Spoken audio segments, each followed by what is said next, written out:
Hello friends, आप लोगों को इस चैनल पे दोबारा स्वागत है। ये हिस्ट्री का डिस्कशन है और हम लोग मॉडर्न हिस्ट्री का डिस्कस कर रहे हैं, जिसमें आज का टॉपिक है किसान आंदोलन एवं किसान सभा। इंपॉर्टेंट टॉपिक्स है। क्वेश्चन एनालिसिस के दौरान इस टॉपिक को कवर करेंगे। पहला क्वेश्चन देखते हैं।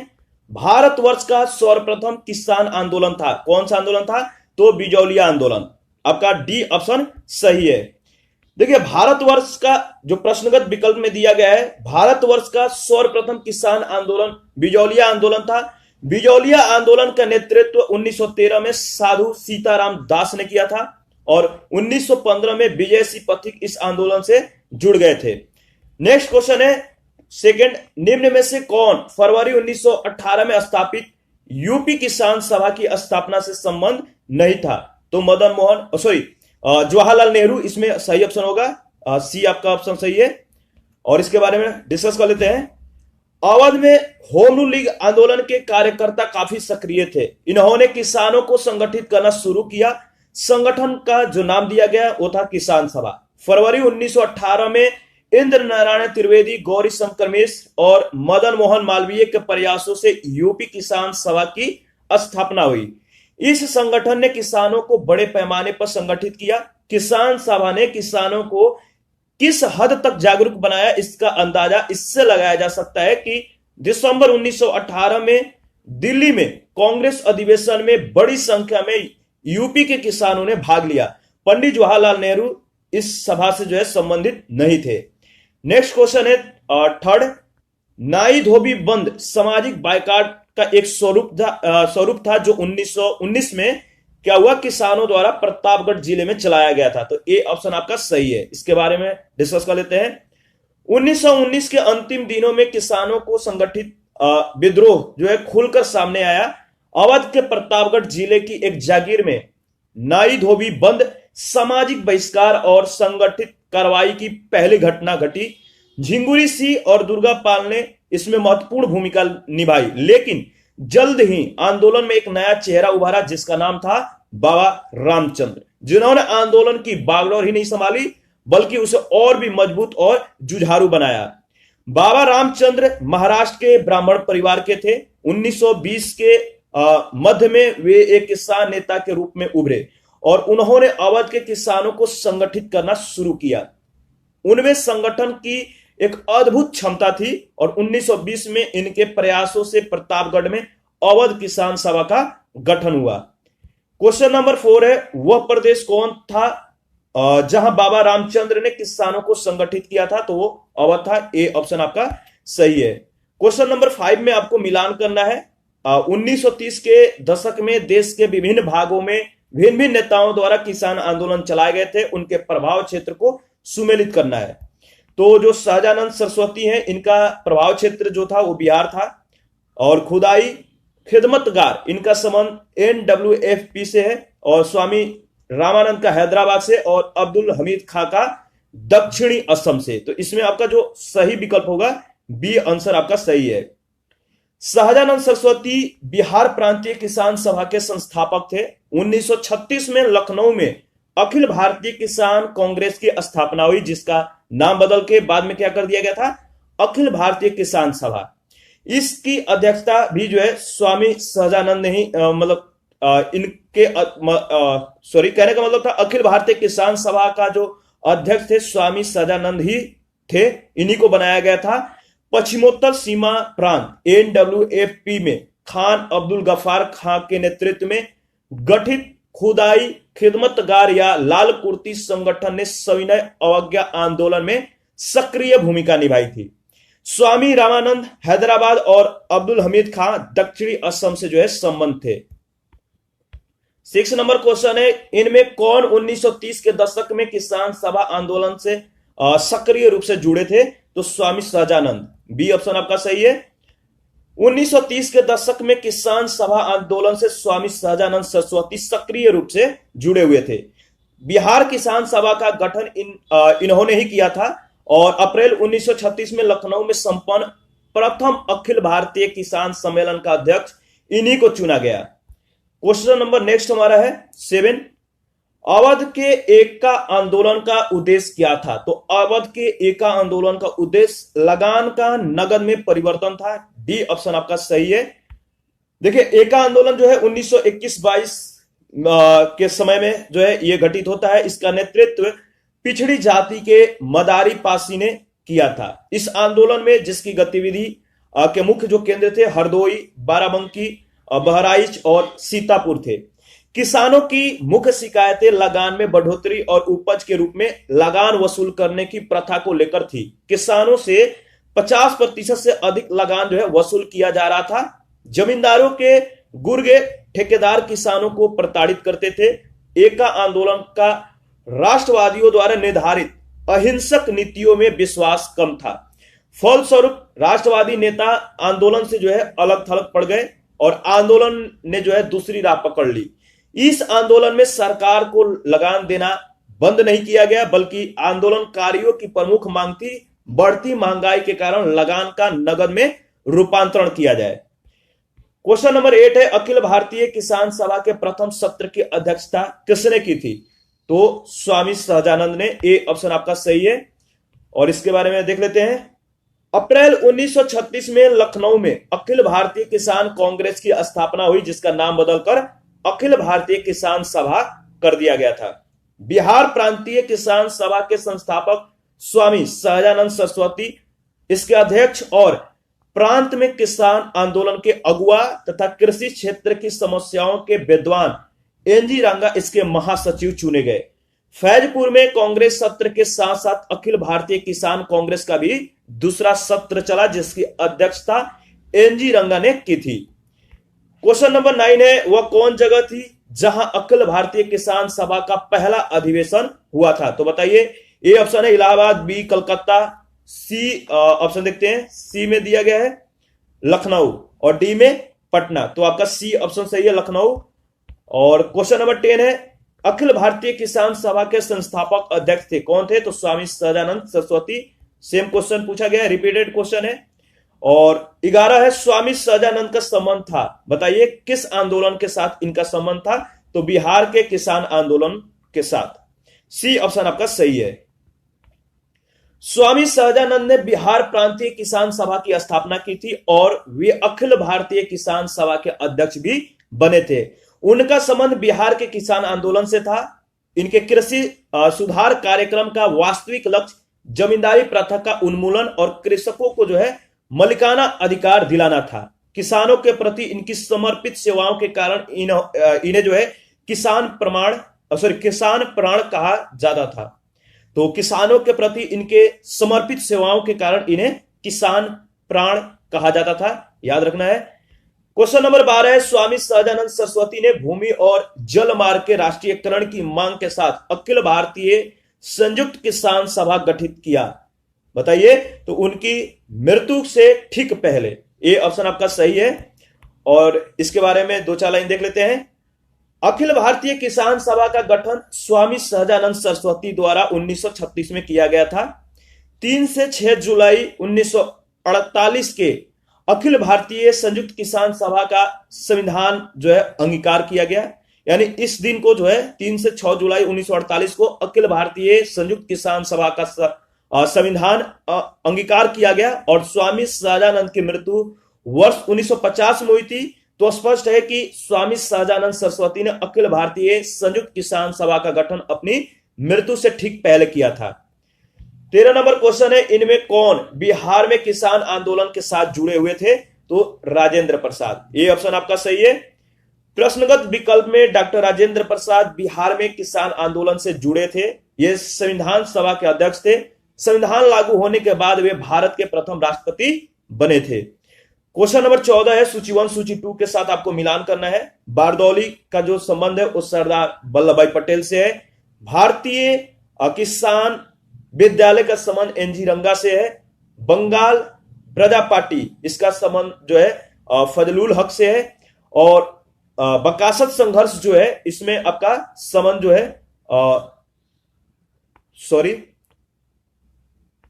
ये ऑप्शन इसमें ये है स्वामी श्रद्धानंद सरस्वती से। इसका जो बकासत संघर्ष है स्वामी श्रद्धानंद सरस्वती से संबंधित है। तो इसमें जो बी ऑप्शन है आपका सही है। 1928 में सूरत जिले के बारदौली तालुके में गांधीवादी आंदोलन और सत्याग्रह को जो है पर्याप्त सफलता मिली। यह मेहता बंधु सरीखे गांधी जी के अनुयायियों ने 1922 में ही निरंतर अभियान चला रखा था।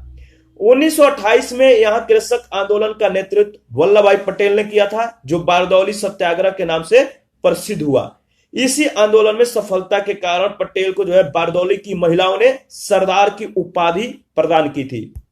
नेक्स्ट क्वेश्चन देखते हैं। क्वेश्चन नंबर, अच्छा इसमें एक दो लाइन और है। भारतीय किसान विद्यालय की जो स्थापना है एनजी रंगा ने की थी। 1937 में फजलुल हक ने बंगाल प्रजा पार्टी यानी कृषक प्रजा पार्टी की स्थापना की और 1937 में हुए चुनाव के बाद इन्होंने बंगाल में मुस्लिम लीग के स्थान पे मुस्लिम लीग के साथ जो है मिलकर सरकार बनाई थी। बिहार का बकासत यानी स्वयं खेती की भूमि संघर्ष जो है स्वामी श्रद्धानंद सरस्वती से संबंधित है। 15 नंबर क्वेश्चन है, बंगाल के तिभागा किसान आंदोलन की क्या मांग थी? बताइए। इनका जो मांग था वो इसमें ए ऑप्शन सही है, जमींदारों की हिस्सेदारी को फसल के आधे भाग से कम करके 1/3 करना था। इसके बारे में देख लेते हैं। सितंबर 1946 में बंगाल की प्रांतीय किसान सभा द्वारा तिभागा आंदोलन प्रारंभ किया गया था और इस आंदोलन में वर्गादारों यानी बटाईदारों की मांग थी कि जमींदारों का फसल में जो हिस्सा हो आधे भाग से कम करके 1/3 मतलब हो, शेष 2/3 हिस्सा जो है वर्गदारों का हो। और इस आंदोलन से उत्तरी बंगाल के जिले विशेष रूप से प्रभावित हुए। 16 नंबर क्वेश्चन है, बारदौली सत्याग्रह 1928 का जो नेतृत्व था किसने किया था? तो सरदार वल्लभ भाई पटेल ने। तो ए ऑप्शन सही है, सरदार वल्लभ भाई पटेल होगा। क्वेश्चन नंबर 17 है, निम्न में से किस आंदोलन में सरदार वल्लभ भाई पटेल ने मुख्य भूमिका निभाई थी? तो बताइए। बारदौली सत्याग्रह, डी ऑप्शन आपका सही है। और नेक्स्ट क्वेश्चन देखते हैं 18, वल्लभ भाई पटेल को सरदार की उपाधि किसने दी थी? तो महात्मा गांधी ने दिया था। ए ऑप्शन आपका सही है। वल्लभ भाई पटेल के नेतृत्व में बारदौली का सफल किसान आंदोलन संपन्न हुआ था। बारदौली सत्याग्रह के समय ही यहां के महिलाओं की ओर से गांधी जी ने वल्लभ भाई पटेल को सरदार की उपाधि प्रदान की थी। क्वेश्चन नंबर 19 है, महात्मा गांधी ने वल्लभ भाई पटेल को सरदार की उपाधि उनकी बड़ी संगठन क्षमता के कारण किस आंदोलन में दी थी? तो बारदौली सत्याग्रह में। बी ऑप्शन आपका सही है। और क्वेश्चन नंबर 20 है, भूदान आंदोलन किसने जो है प्रारंभ किया? तो विनोबा भावे ने यह आंदोलन यानी भूदान आंदोलन जो है प्रारंभ किया था। आधुनिक भारत के महान नेता विनोबा भावे गांधी जी के निकट सहयोगियों में से थे। 1940 में प्रारंभ व्यक्तिगत सत्याग्रह के दौरान चुने जाने वाले प्रथम सत्याग्रही थे। स्वतंत्रता प्राप्ति के पश्चात इन्होंने भूदान आंदोलन चलाया, जिसका मुख्य उद्देश्य भूमिहीन किसानों में भूमि का वितरण करना था। क्वेश्चन नंबर 21 है, आचार्य विनोबा भावे के भूदान आंदोलन के प्रारंभ में निम्नलिखित स्थानों में से कौन सा एक जो है उससे संबंध था? तो पोचमपल्ली, आपका सी ऑप्शन सही है। इसके बारे में देख लेते हैं। आचार्य विनोबा भावे सर्वोदय सम्मेलन के सिलसिले में 18 अप्रैल 1951 को आंध्र प्रदेश के नलगोंडा जिले में पहुंचे थे। यह जिला उस समय साम्यवादी गतिविधियों का जो है प्रमुख केंद्र था। इस जिले के पोचमपल्ली गांव में विनोबा भावे जी जो है ठहरे हुए थे। पोचमपल्ली प्रवास के दौरान गांव के 40 हरिजन परिवारों के लिए भूमि की समस्या का समाधान तलाशते समय इसी गांव के जमींदार रामचंद्र रेड्डी ने 100 एकड़ भूमि देने का जो है प्रस्ताव किया। यह स्वतः स्फूर्ति प्रस्ताव ही भू आंदोलन की जो है उत्पत्ति का स्रोत बना। अक्टूबर 1951 से 1957 तक विनोबा भावे जी ने पूरे भारत में 50 मिलियन एकड़ जो है भूमिहीनों के लिए प्राप्त करने के उद्देश्य से भूदान आंदोलन का नेतृत्व किया। क्वेश्चन नंबर 22 से भूदान आंदोलन की शुरुआत की थी, मतलब हुआ था, कहां से हुआ था, किसने किया था? ये तो आपको पता है, विनोबा भावे ने इसकी शुरुआत किया था। और ये आंध्र प्रदेश राज्य में, कहां से? तो ऊपर में जस्ट डिस्कशन हम लोगों ने किया है। तो आंध्र प्रदेश राज्य आपका सही विकल्प होगा, सी ऑप्शन सही है। क्वेश्चन नंबर 23 है, भूदान आंदोलन का सर्वप्रथम प्रारंभ किस राज्य में हुआ था? तो सेम क्वेश्चन है, आंध्र प्रदेश में। और इसके बारे में फिर से डिस्कस कर लेते हैं, रिपीट हो जाएगा, आपका रिवीजन भी हो जाएगा। आचार्य विनोबा भावे द्वारा भूदान आंदोलन का प्रारंभ जो है 18 अप्रैल 1951 को तत्कालीन आंध्र प्रदेश के तेलंगाना क्षेत्र में पोचमपल्ली नाम से जो है ये जिला था, यहां से किया गया था। भूदान आंदोलन भूमि सुधार करने, कृषि में संस्थागत परिवर्तन लाने की एक कोशिश थी। प्रसिद्ध गांधीवादी रचनात्मक कार्यकर्ता आचार्य विनोबा भावे 1950 के दशक के प्रारंभ में इस आंदोलन के लिए गांधी तकनीकों का और रचनात्मक कह सकते कार्यों का तथा ट्रस्टीशिप जैसे विचारों के प्रयोग में ये लाए। जयप्रकाश नारायण भी सक्रिय राजनीति छोड़कर 1953 में ये भूदान आंदोलन से जुड़ गए। 1955 ईस्वी के अंत तक भूदान आंदोलन ने एक नया रूप धारण किया, वह था ग्राम दान का। ग्राम दान आंदोलन की शुरुआत उड़ीसा में हुई और वहां यह सफल भी रहा। नेक्स्ट क्वेश्चन देखते हैं। हमारा नेक्स्ट क्वेश्चन यहां पे तो समाप्त हो गया। आगे जो हमारा नेक्स्ट टॉपिक है ट्रेड यूनियन एवं साम्यवादी दल। तो चलिए छोटा टॉपिक है, इसको भी कवर कर लेते हैं। पहला क्वेश्चन देखते हैं। भारत में 1918 में प्रथम मजदूर संघ की स्थापना की, किसने की? तो वीपी वाडिया ने। आपका बी ऑप्शन सही होगा। वीपी वाडिया के नेतृत्व में 1918 ईस्वी में स्थापित मद्रास मजदूर संघ भारत का प्रथम आधुनिक मजदूर संघ संगठन था। इसमें मुख्यतः बकिंघम और कर्नाटक कपड़ा मिलों के मजदूर शामिल थे। इसके शीघ्र बाद बंबई कह सकते हैं, जो अब मुंबई है, बंबई में 2, कलकत्ता में 1 यानी भारतीय नाविक संघ और मद्रास में 4 मजदूर संघ बने। नेक्स्ट क्वेश्चन है, निम्नलिखित में से किसने अहमदाबाद टेक्सटाइल लेबर एसोसिएशन की स्थापना की? तो महात्मा गांधी। ए ऑप्शन आपका सही है। क्वेश्चन नंबर 3 है, भारत ट्रेड यूनियन कांग्रेस के पहले अध्यक्ष कौन थे? तो लाला लाजपत राय थे। सी ऑप्शन आपका सही है। भारत में ट्रेड यूनियन कांग्रेस यानी अखिल भारतीय ट्रेड यूनियन कांग्रेस की स्थापना एन.एम. जोशी द्वारा 31 अक्टूबर 1920 को बंबई में की गई और इसकी स्थापना का कारण 1919 में अंतर्राष्ट्रीय श्रम संगठन की स्थापना था। इसीलिए भारतीय श्रमिक संगठनों ने आपस में संगठित होने का फैसला किया और इसके प्रथम अध्यक्ष जो थे वो लाला लाजपत राय थे तथा उपाध्यक्ष जोसेफ बैप्टिस्टा और महामंत्री दीवान चमनलाल बजाज थे।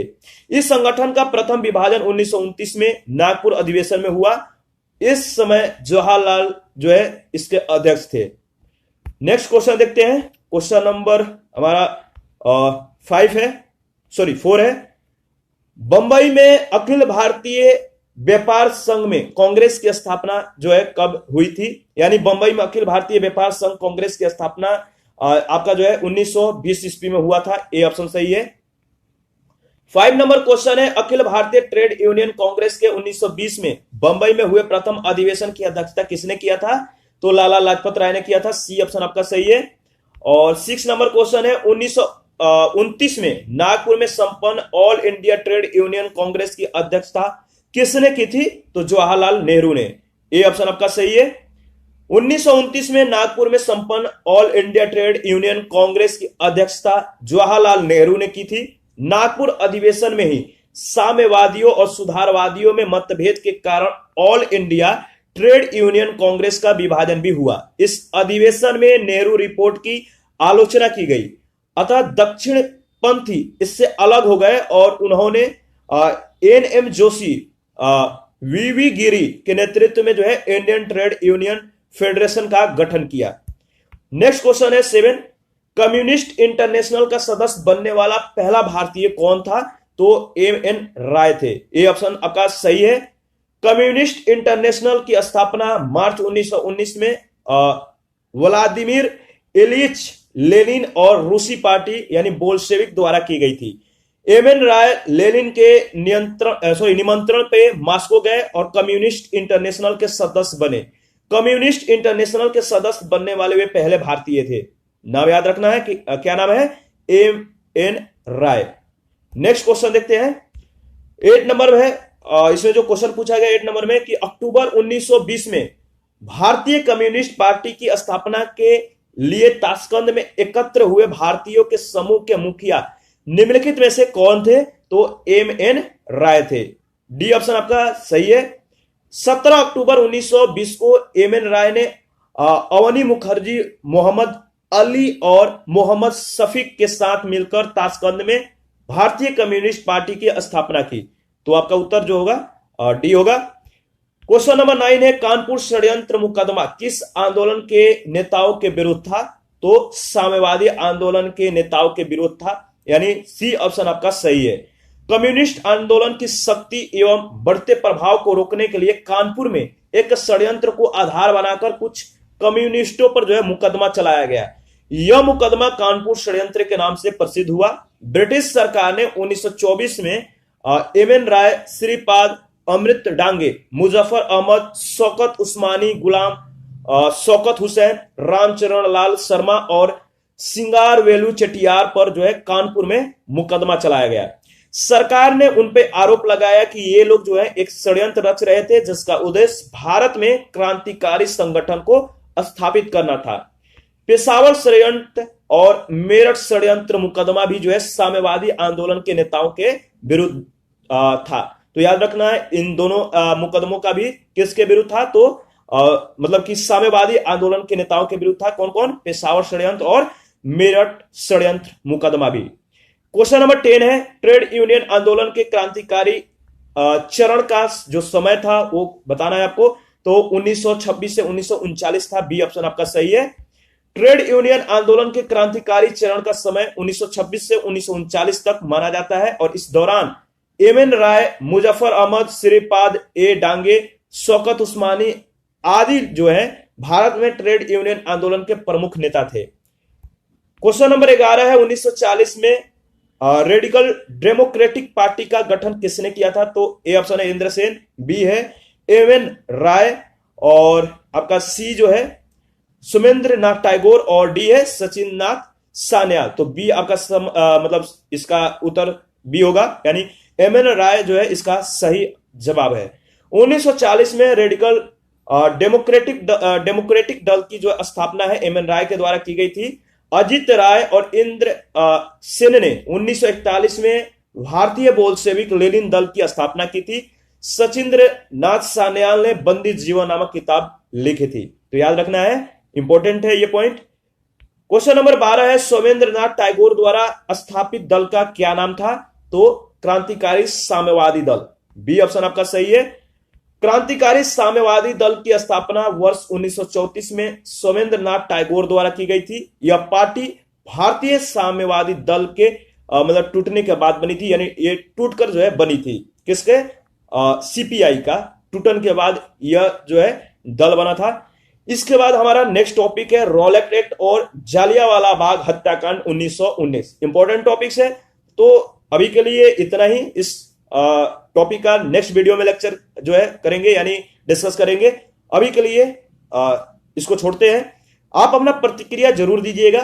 कोई भी कमेंट हो, यानी कोई भी सुझाव हो, कोई भी आपका क्वेश्चंस हो या कोई भी डाउट हो तो आप मुझे कमेंट कर सकते हैं। और टेलीग्राम, फेसबुक पेज और इंस्टाग्राम का आपका लिंक वीडियो के डिस्क्रिप्शन बॉक्स में दिया गया है, आप ज्वाइन कर सकते हैं। वहां पे भी जो है आपको बहुत चीजें अपडेट किया जाता है। तो थैंक यू, अभी के लिए इतना ही।